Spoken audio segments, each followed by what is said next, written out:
महाराष्ट्र विधानसभा चुनाव का रहस्य जारी है। कांग्रेस नेता राहुल गांधी ने महाराष्ट्र विधानसभा चुनाव पर एक बार फिर से सवाल उठाए हैं। राहुल गांधी ने कहा है कि चुनाव में धांधली मैच फिक्सिंग की तरह है और महाराष्ट्र चुनाव में मतदान संबंधित आंकड़े और चुनाव नतीजे इसे ही बयान करते हैं। जो महाराष्ट्र चुनाव भाजपा ने मैच फिक्सिंग की है वही ये बिहार में कर सकते हैं। जहाँ पर चुनाव हारने वाले होते हैं वो वहाँ पर यह कर सकते हैं। दरअसल इस बात को मैं नहीं कह रहा हूँ, कांग्रेस नेता राहुल गांधी की एक आर्टिकल छपी है जिसका टाइटल है चुनाव की चोरी का खेल समझिए। उससे पहले महाराष्ट्र के चुनाव नतीजों पर एक नजर डालते हैं।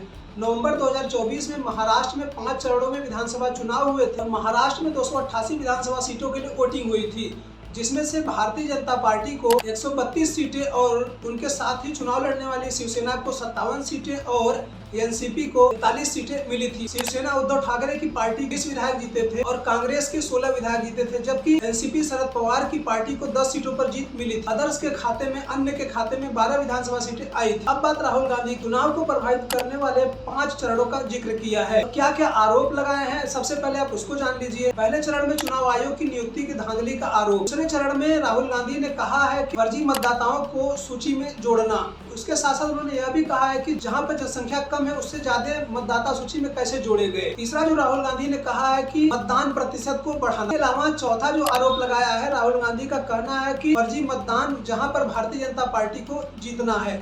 और पांचवा जो सबसे लास्ट में आरोप लगाया है सबूत को छुपाना। ऐसे में सबसे आखिरी बात जो राहुल गांधी ने कही है, देखना मुश्किल नहीं है कि महाराष्ट्र में भारतीय जनता पार्टी इतनी हताश क्यों थी, लेकिन यह चुनाव मैच फिक्सिंग की तरह था और जो पक्ष धोखा देता है वह खेल को जीत सकता है लेकिन संस्थानों को नुकसान पहुंचता है और साथ ही साथ परिणाम से जनता का विश्वास नष्ट होता है और सभी चिंतित भारतीयों को यह सबूत देखना चाहिए, ऐसा राहुल गांधी ने कहा है। इसके साथ यह भी कहा है कि इस पर खुद फैसला करें। ऐसे में आप सभी को क्या लगता है, क्या वाकई में राहुल गांधी के द्वारा जो महाराष्ट्र विधानसभा चुनाव को लेकर के आरोप लगाए गए हैं उसको लेकर आप सभी लोग क्या सोचते हैं? क्या वाकई में राहुल गांधी का आरोप सही है? ऐसे में महाराष्ट्र में भारतीय जनता पार्टी की सरकार है, क्या वाकई में जिस प्रकार से राहुल गांधी ने आरोप लगाया है यह आने वाले समय में बिहार विधानसभा चुनाव होने वाला है?